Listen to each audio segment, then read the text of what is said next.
I'm Tessa Iglesias, and coming up, I'll tell you about a WVU professor's research that could help make self-driving cars safer.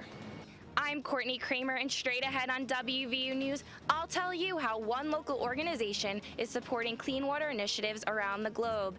I'm Connor Schlegel, and straight ahead, find out what a warmer relationship with Russia would mean for the United States. Our Emmy Award-winning WVU News starts now.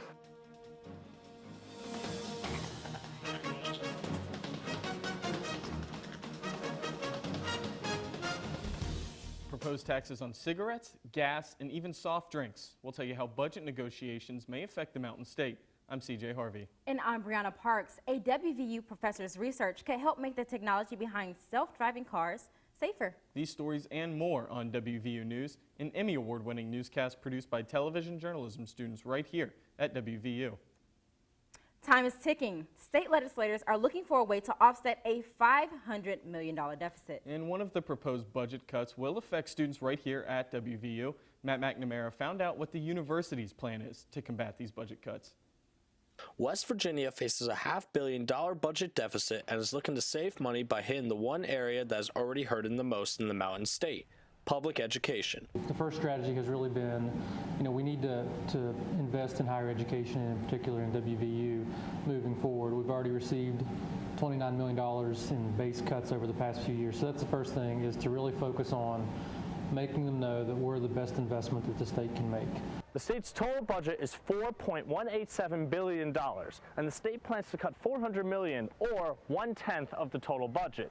$1.9 billion of the total budget goes to the state's public education. Another quarter of the state's budget goes to health and human services, and the last quarter goes to everything else, such as roads and transportation. I know the state's in a hard way, especially with the coal severance tax evaporating over the last year or so. I know that's hurt a lot of municipalities, but I don't think higher education is the place to, or education for that matter, is the place to begin with budget cuts. Over the past 3 years, WVU has dealt with a nearly $30 million reduction in state funding. Matt McNamara, WVU News, Morgantown.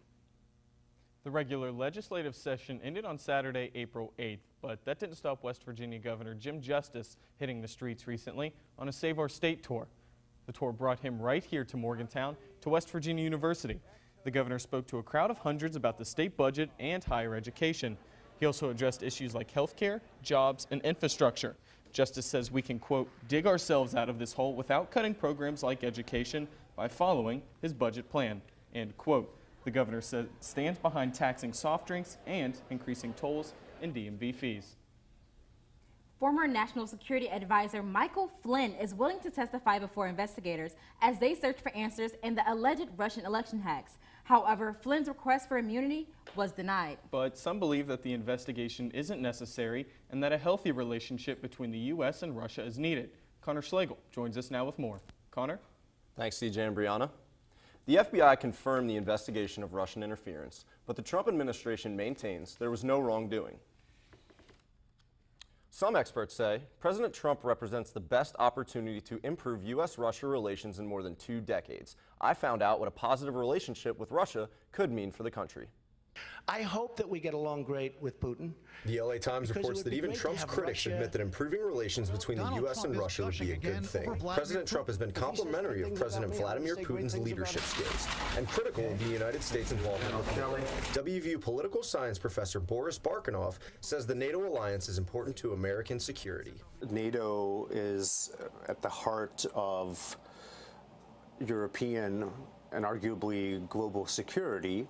I think it's actually a very important part of our security strategy. Professor Barkanov also stated that a warmer relationship towards Russia could benefit NATO allies, as it is one way to avoid future military conflicts. So the main benefit would be to address this problem in a way that could enhance the security situation. But WVU student Garrett Burgess, who studies political science and Russian studies, said that it is unclear how a pro-Russian stance would influence the Syrian civil war. But the big things that Trump is going to face with regards to pro-Russia is how he's going to combat, how he's going to look at Syria now.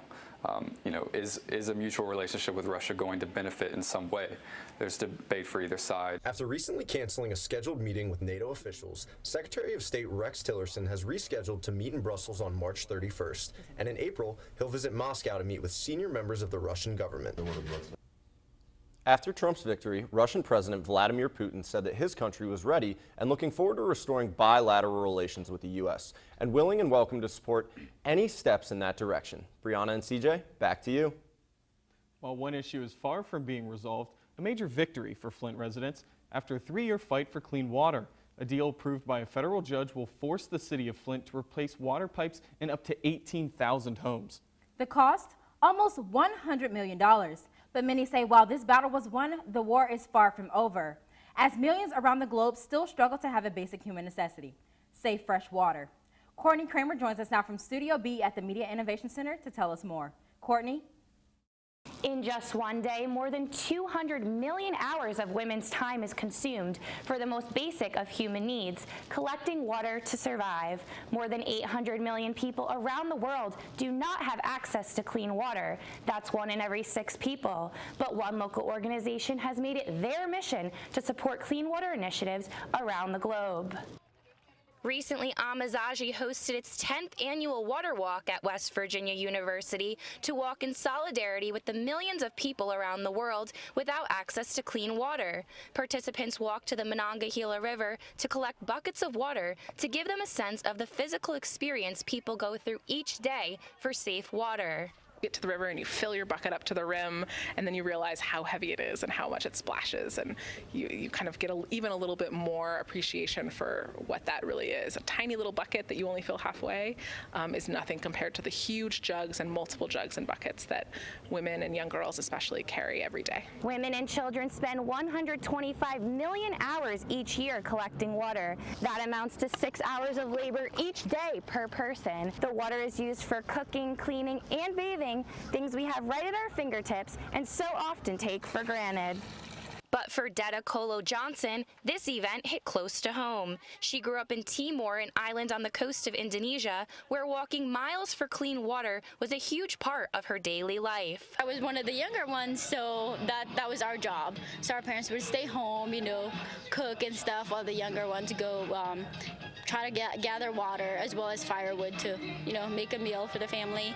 And we do that in the morning, afternoon, and evening, because obviously you need it for all those, 3 times a day that you eat, you need water. Amazaji supports clean water initiatives in 12 different countries around the world. If you're interested in volunteering for the organization, you can visit the website at the bottom of your screen. Amazaji says each person needs 25 to 50 liters of clean water each day for basic needs such as drinking, cooking, and cleaning. Officials hope events such as this one help raise awareness about clean water initiatives. Back to you at the Waterfront Studio.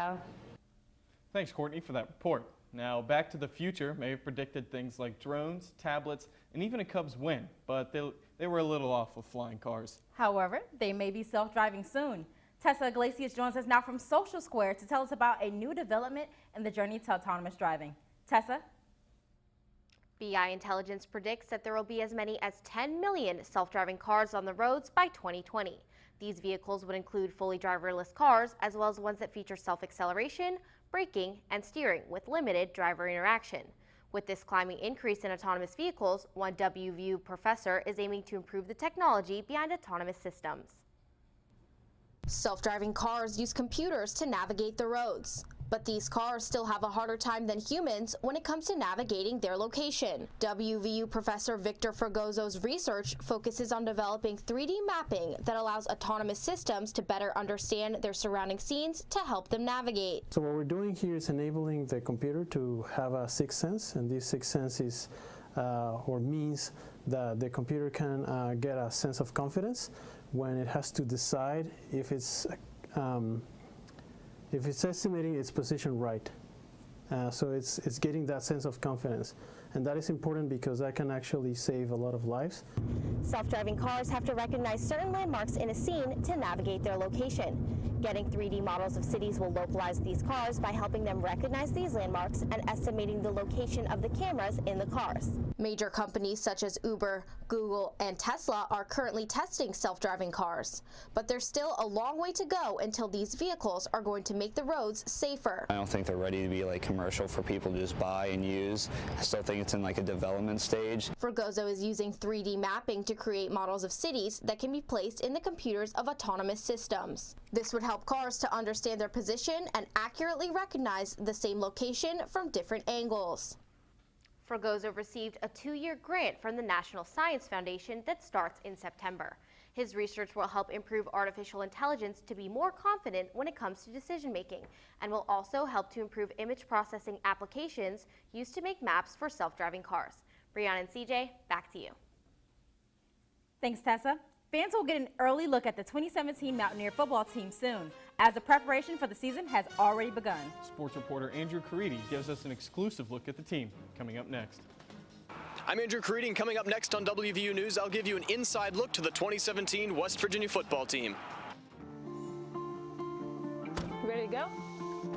Sometimes the most important lessons are learned outside the classroom. Are we going the right way? When you chase the unknown, take a risk, and push beyond your boundaries. That's when you discover who you really are. Every journey starts with a first. Let's go.